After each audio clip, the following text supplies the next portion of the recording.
So hello back my friends, welcome on a part 2 of this mini hop on my YouTube channel. Here are the papers which I forgot to show you in the first video, but you can see in a close-up look, and because this is a PDF file you can use the borderless option to print the entire design paper page, and you can resize them to print them on A5 or even A6 paper if you would like to have a smaller sentiments. Now I've started from cutting myself this 12 centimeters panel. This is 12 by 21 because I've cut it from the A4 size paper, and now I'm using 2 of the design paper and I'm tearing some strips. This is a very easy technique, but again, this is a stunning result, something which will help you to use up on the all your leftover pieces. If you're hearing some laugh, this is my son through the background. He's watching his favorite cartoon, so from time to time he is just bursting in laugh. Now I'm tearing the strips, and as I've promised, I will tell you a little bit why I've decided to password protect my mini bundle.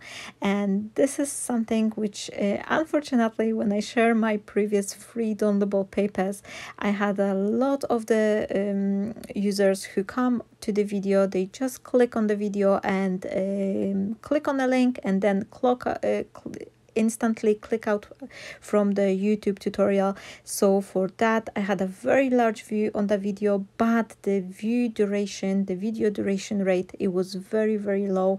It was below 20%, and this is something unfortunately which is hurting my YouTube channel.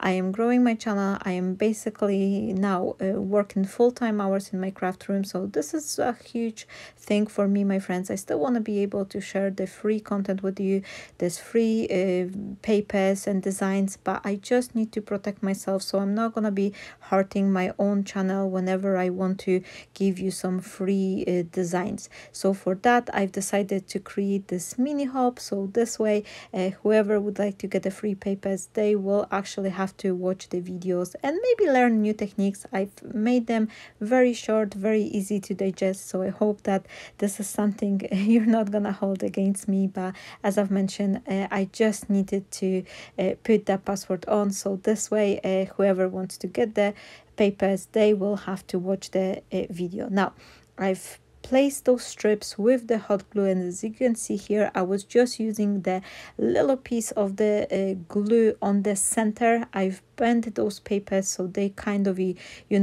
having this raised edge, and these are very natural tear organic look as well. Now once I have them all secure on the paper, I am using my embossing ink pad and I just run over those edges a couple of times. I gently press, and now I am sprinkling the whole panel with the gold embossing powder again.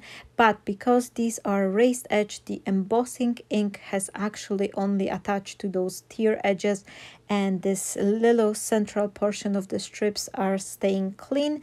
So this will give me this nice beautiful texture again, and this is something which you can use up to get rid of your scraps, leftover pieces, and turn them in some lovely projects. And if you use some Christmas color combination as well, that could be another idea for you to use over the Christmas period. I am setting up the powder, and just very gently, do not press instantly because you don't want to smear it, but you can then, once it's cooled down, you can press it a little bit down, so it's not gonna be the paper is not going to be raised as much.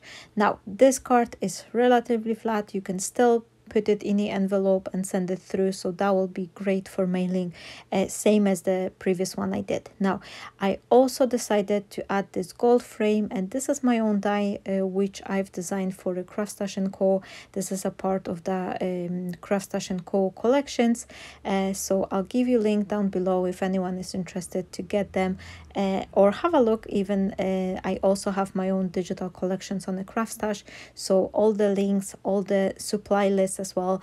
This is something I forgot to say in the previous video. All the supply lists, they are included in the description area.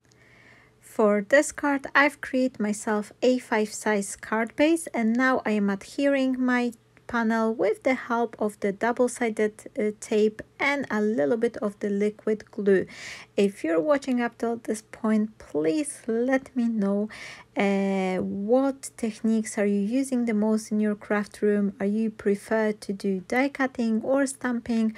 What is your go-to technique as well? I would love to know that. I am adhering my panel, I am gently pressing it, and I'm having this beautiful gold label in the center. So I've decided to actually do a little strips of the gold paper as well to go to the sides of my panel. So this way I will have this nice gold combination on the card. It's not gonna be just on the center, but the same gold paper I will use as a strips to the sides.